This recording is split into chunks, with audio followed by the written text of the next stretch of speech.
Hi నమస్తే welcome to Myra Media. నేను మీ కేవీఆర్. కూటమి సర్కారు లీలలు ఒక్కొక్కటిగా వెలుగు చూస్తూ ఉన్నాయి. శ్రీవారి లడ్డు వివాదాన్ని దేశ విదేశాలు దాటించి ఖండాంతరాలు దాటించి ప్రతి ఒక్క హిందూ మనోభావాలతో ఆటలాడుకొని ఆఖరికి సుప్రీంకోర్టు మొటికాయలు ఇస్తే కానీ వెనక్కి తగ్గలే. అట్లాంటి ప్రభుత్వం శ్రీవారి లడ్డు అపవిత్రమైంది, ఆవు కొవ్వు కలిసింది, జంతురొయ్యి కలిసింది, ఫిష్ ఆయిల్ కలిపి లడ్డూలను తయారు చేశారు, శ్రీవారి పవిత్రతను దెబ్బతీశారని మాట్లాడిన వాళ్ళు ఇప్పుడు ఏమైందంటే పేనుకు పెత్తనం ఇస్తే నెత్తి మొత్తం కొరిగిందని అంటారు. సామెత ఉంటుంది కదా. ఇట్లా ఆగమ శాస్త్రం ప్రకారం జనరల్గా ఏ దేవస్థానంలో అయినా అది ఎట్లనైనా తయారు కానివ్వండి, ముందు టేస్ట్ చూడరు ఎవరు కూడా. డైరెక్ట్గా ప్రసాదాన్ని దేవదేవులకు పెట్టేసిన తర్వాత కొద్దిసేపు అయిన తర్వాత ఆ తర్వాత లడ్డూల పంపిణీకి శ్రీకారం చుడతారు. కానీ ఆ టేస్ట్ బాగుందా లేదా, దానిలో ఏమైనా కల్తీ అయిందా లేదా అని ముందే చెక్ చేసే కార్యక్రమానికి తెరదీసారు అనమాట.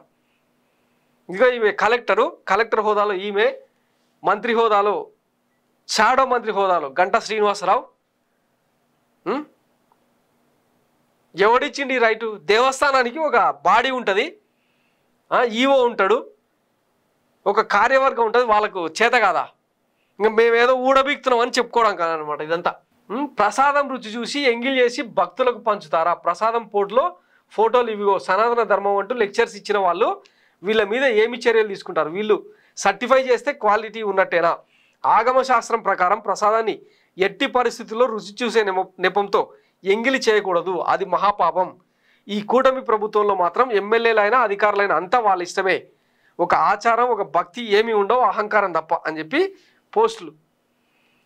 Bheemunipatnam MLA Ganta Srinivasarao checking the quality of laddus being made at the Shri Varaha Lakshmi Narasimhaswamy temple at Simhachalam in Visakhapatnam on Saturday.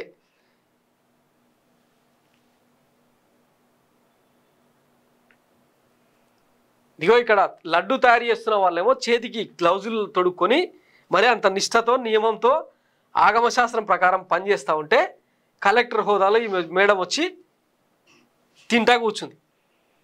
ఇప్పుడు మన సనాతన ధర్మానికి దెబ్బ తగిలినట్టు కాదా? హిందువుల మనోభావాలు గాయపరిచినట్టు అయితే లేదా? ఆ ప్రాయచిత దీక్ష చేస్తారు కదా ఆయన, పిఠాపురం తాలూకు ఆయన. ఇప్పుడు వీటిని చూసి ఏం చెప్తాడు?